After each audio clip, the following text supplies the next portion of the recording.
For cheap, safe, and reliable coin service, head on over to FIFACoinZone.com and make sure to use Dirty at checkout.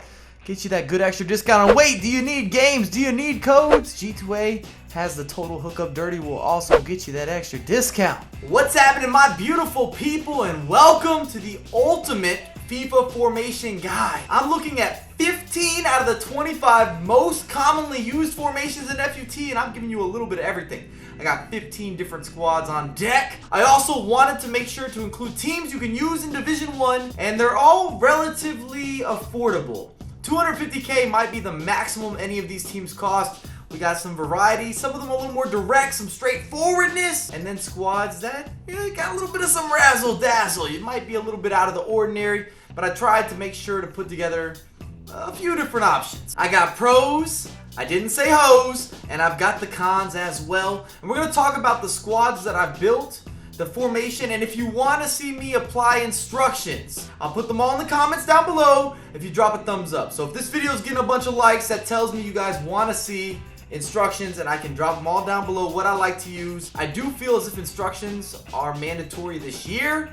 However, I didn't know if it was going to be worth an extra 1.5 to 2 minutes on every single formation to show you guys the instructions. Do me a solid in the comments. Show me some of your best squads in these formations. I tip my hat. These are still available, by the way. I'm just saying, I got the Dirty Mike merchandise. And the 442, it's going to be your honey on biscuits, right? Your bread and your butter, your mashed potatoes and gravy. It's a formation that's been around since the beginning of times in FIFA. I cannot think of a year that I've played FIFA where the 442 was not a formation you could choose. The pros have solid clothes. That was just a terrible transition, but you're looking at a very logical formation. You understand the spacing. You're gonna have outlets. I don't have any complaints there. However, your center mids are gonna be probably the most crucial point to this formation's success or its failure. Are they getting too forward too quickly? Are they staying back? Are they box to box? Also, this formation can get a bit flat.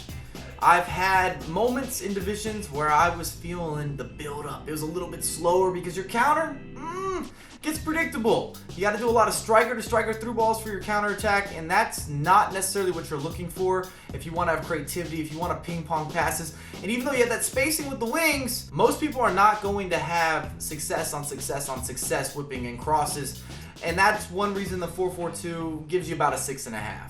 The 4-1-4-1 is a gross formation, and not in a good way, and I rarely talk about this formation. However, there must be a core fan base for the 4-1-4-1. I see it in divisions every once in a while, and what you have that's good is a cleaner, and that's where you see Yaya Toure in my squad. He's going to be your stopper. He sits on top of the defense. He's right under your cams or your central mids. He's going to run the midfield. You could use a Pogba, a Hullet, a Vieira, whatever you want to put in there. Make sure he's big, he's physical, he's monumental. It's just not a formation that I would prefer or I would recommend. However, because I get questions, I wanted to address it. I put it in the 15.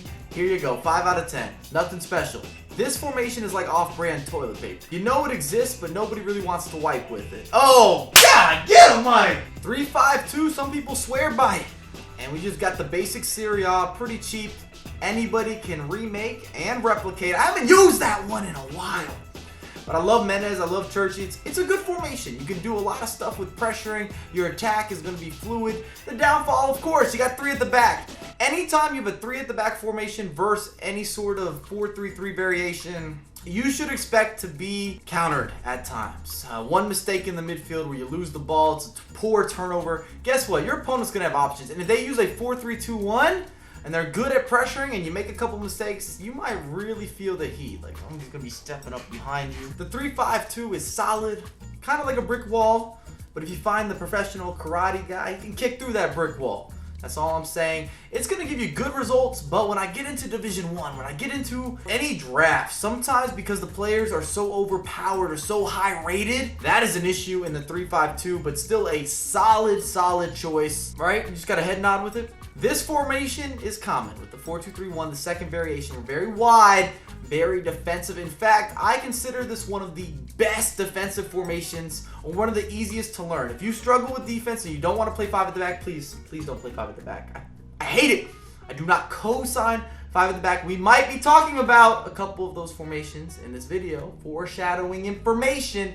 But if you struggle defensively, this will give you a 7-3 type of feel. A 7-3 means you're going to have 7 players behind the ball. You have the 4 defenders, the 2 CDMs, maybe it's one of your outside midfielders, it could be the cam. Very slow build up, and they don't make a lot of mistakes. And it's just not the way that I would prefer to play FIFA. That's why I give it a 7 out of 10, but it is a good, solid tactic. You'll see a lot of good players in the 4-2-3-1, and you need to be able to hold up the ball. You have to be good with that striker, whether you have a Diego Costa, you see I have a Daniel Sturridge. I like to have that counterattack, some pace as well with my size, but you're going to have to pull up and pull out. Ooh, that was a dirty ref. Cancel. You guys have seen this formation before. You've seen this squad before. The 4-2-3-1 is the best formation right now in FIFA, hands down, in my opinion. I mean, it's still debatable, but you got so much good quality balance. And that's the difference between formations that last the entire lifetime of FIFA and formations that die out.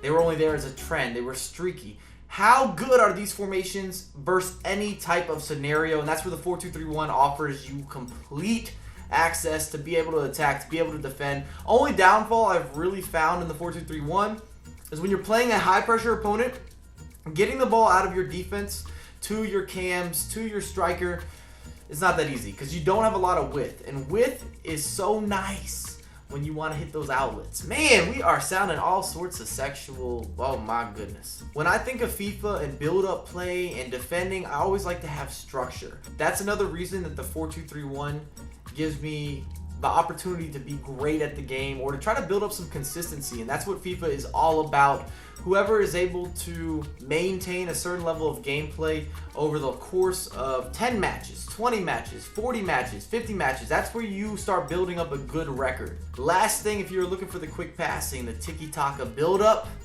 after this last patch, a lot of formations don't allow you to do that. However, the 4-2-3-1 is one of the few where you can play slow or fast, and that is a blessing. I don't even know if it's in disguise, that's the saying, but it is a blessing. We'll just leave it at that. If you've been on the channel, then you already know.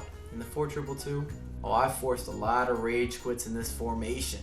However, unfortunately, at this point in FIFA 16, because of the skilling and the speed of play just being a tad bit different than what we've seen over the last couple years, this formation is not as effective and you have to play direct, which kind of ruins the formation at times for me. I don't want to necessarily throw a lot of deep balls or look for big chip through balls or lobbing it forward, but you still got some solid balance. If played correctly, you can make it generate a bit of a 4-2-4 feel.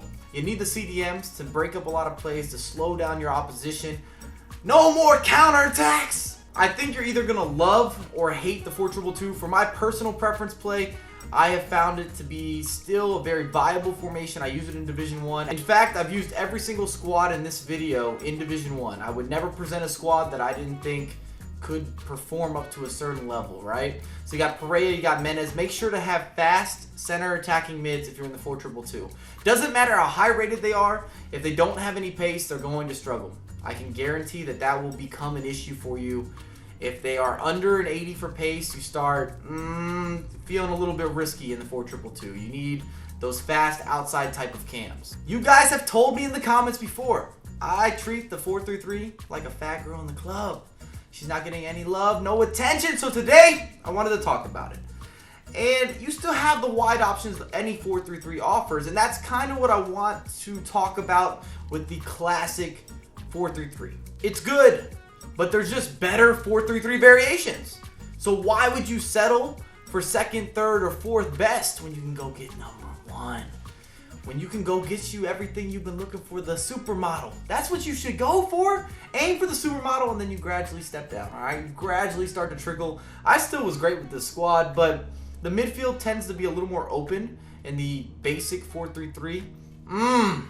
Speaking of 4-3-3s that I like, this is when you go out and you get those good barbecue wings. This squad's been around since the beginning of FIFA 16. It's one of the cheapest teams that you're going to see in this video, under 10K. And everyone that's built it has told me good things. I got positive feedback. Don't even worry if it intimidates you on paper. You're like, no, I don't believe it. I can't believe this is going to be a successful squad.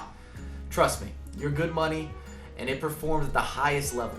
And in the fourth variation of the 4-3-3, your cam and your striker will interchange from time to time. So you need both of them to be players that you are comfortable with in terms of being in 1v1 scenarios. They're going to be your goal scorers. I know this. And Churchy and Menez, boom, boom, boom, boom. They're scoring a lot of goals. They're setting up a lot of goals. You've still got the outlets on the wings, as always. You're going to be able to counterattack. Don't ever doubt Bellarabi. The cons are similar to a lot of 4-3-3 issues. How good are you at cutting inside? How creative are you with winning those 1v1 battles where you're trying to skill, you're trying to make something happen from the wings? Because, let's be frank, you're going to get out there on the wing. That's where you're going to have space. But what can you do with it from there? Oh, man. Oh, man. Oh, man. All right, Drake. Drake Jr. in the house. We've got the false 9. And this formation has a much different feel than any 4-3-3 in this year's installment. And if you love it, this might become your best formation. You've got a little bit more of a diamond feel in the midfield. That center forward is going to drop in, and you want to get someone who's got some size to him. I love Moeller. He's a great choice. You got Vidal holding it down, Boateng, Gundogan. And you can always adjust players if you're going with a Bundesliga side, such as what I have on screen, and you've got coins. Robin, Royce, Ribéry. Life's going to be all right. Life is going to be okay. You will be able to create an attack. You've got more versatility, but at the same time, that center forward or striker, sometimes he sinks in just a little bit too far. And at that point, your wingers are now stranded because they have nothing to do. You have to be able to almost use them to hold up the play. That's much harder. It's going to be a big ask, especially if you have those small, quick wingers. That's not what they're in the squad to do. No. This formation is so beloved. It's going to be an iconic formation, the 4-3-2-1. And it's not one of my favorites, but I respect it and I hate going against it because of so much pressure I feel every time I play somebody in a 4-3-2-1. One of the most common formations you're going to go up against in Division 1. And it's real frustrating when you get a Ronaldo, a Gareth Bale. Oh boy. The reason this formation makes FIFA players feel so empowered is because it gives you that old school FUT feel. It's a little faster pace, a lot more pressure. You're on the edge of the box right away. If you can date back to 2012, we had the finesse shot on the corner of the box, and the 4-3-2-1 still's got that. You get the cake, you get the icing, maybe we put some ice cream in the mix. That's a win-win-win scenario. You're either going to win big or you're going to lose big, but for a lot of people that play FUT, that's what they like about FIFA Ultimate Team. Every day of the week, people are going to use and choose a 4-3-2-1, and you're going to feel the heat. I've got another 3 at the back. I didn't want to leave 3-5-2 hanging, all right? 1 is good, 2 is better, and this is a pressure formation. In fact, it's a formation I often use if I'm losing a match or I'm drawing even and I want to push for a win. It's a high-risk, high-reward formation, but your attack is not going to suffer because they're not CDMs now. They're more like central midfielders. They usually push a little bit farther up the pitch. I like to play on balanced or attacking, and I'm going for it. I'm going to push that cushion until we get involved, all right? Something else to note is as your players get tired, this formation tends to get a little bit worse because you need them to be aggressive. You need them to be pressing up the pitch, and you still got 3 at the back. So when somebody gets loose, they might have a 1v1. They might be able to sweat. 4-5-1. Another formation that I don't necessarily rate, but it has another cult following. I see people using this formation or asking me about it, and I just don't like the midfield. It used to be a formation where you'd have your 5-star skillers as cams, and that's still kind of the value point of the 4-5-1, even in FIFA 16, but something's missing. It's not natural. It's not organic, and your midfield feels so open. Sometimes when I use this formation, I just get dominated in the midfield. My opponents just pass it around so freely. Taking a walk around the park. They will possess in the midfield, and that drives me crazy. And that's why I give it a 5 out of 10. You still have the outlets with the left mid and the right mid, but some of the flow is off. And it's not that easy to get the striker involved sometimes on the counter attack. And you guys should let me know in the comments. If you play the 4-5-1, what tactics do you use? I can still win in Division 1 with this formation, but I just don't rate it. It's not easy. I feel as if I've got to make many additional passes in order to get through on goal, and that's not what you want. When you play FIFA, you want it to feel easy, free-flowing. You can start adding a little more of that razzle-dazzle. A little skill move session here, a deep shot there. Here we have the hamburger helper.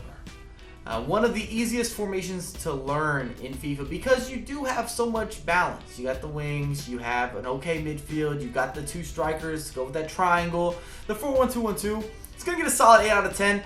The reason that it's not amazing is because it's missing that special something, right? You want your Wheaties, you want your spinach, your Popeyes, and we're just not clicking all the way. And in this year's installment, I just think it's more valuable to have the 2 center mids to kind of push forward and defend, as opposed to the right wing and the left wing in the 4-1-2-1-2. It ends up being a little more spaced out. Your CDM, who's going to be a major key for the success or the failure once again in this formation, he gets left alone. Where you're gambling, you're like, oh please, FIFA gods, let me make a tackle. Speak of the devil, here we are with the second variation. And the big difference, or the only change they're going to notice, is that you now have 2 center mids instead of a left wing and a right wing. And they start to give you a little more defensive support. Makes things a little more predictable when you're defending. And you have the ping pong, the tiki-taka action, because they're a little bit closer together. If that's something that benefits your playstyle, which it does for me, and it makes my counterattack just so smooth, like a baby's bottom. I'm also able to put a lot of pressure on my opponents in the 4-1-2-1-2, the second variation. And if I'm better than you, I feel as if I'm going to be able to make those opportunities to win the match. And I'm going to build that consistency, which is always what you're going for when you're playing the game. The only negative to talk about is that you don't have a ton of width. Kind of like the issue I got with the 4-2-3-1. If you're in the defense and you need outlets, you don't have a freebie. You don't have that 4-3-3 where the guy's just standing over there by the sideline. Last formation, and something I don't even like to discuss. I don't want to bring additional exposure to a 5 at the back. But we do have the 5-2-1-2. And what's happened with the 5 at the back, it's much different than what people might expect or anticipate. Your left back and your right back tend to actually push forward, especially if you're using attacking players. That's why you see a Liga B VA squad here. Danilo, Marcelo, they're trying to be involved. And it actually leaves a gap, which kind of hurts you defensively if they push too far forward. If you're using a 5 at the back to help you with defense, you can still crowd the midfield. You still got the counterattack. I'm only giving it a 5 out of 10 because I just hate 5 at the back. I don't need the extra defenders. It doesn't benefit my build-up. I find that this variation causes a lot of issues for people because they can crowd you out of the midfield. You still got the quick counter, and then you're going to have some wing space because I'm telling you that left back and right back, they're doing this. They're doing this. It ends up looking like a delayed 3-5-2, right? Thanks again for watching. If you guys enjoyed the content, please drop a thumbs up. It did take a lot of time to generate this video. I mean, 15 squads. You can sit down for a second and see how that might have taken a minute. Make sure to stay linked up with me on something outside of YouTube.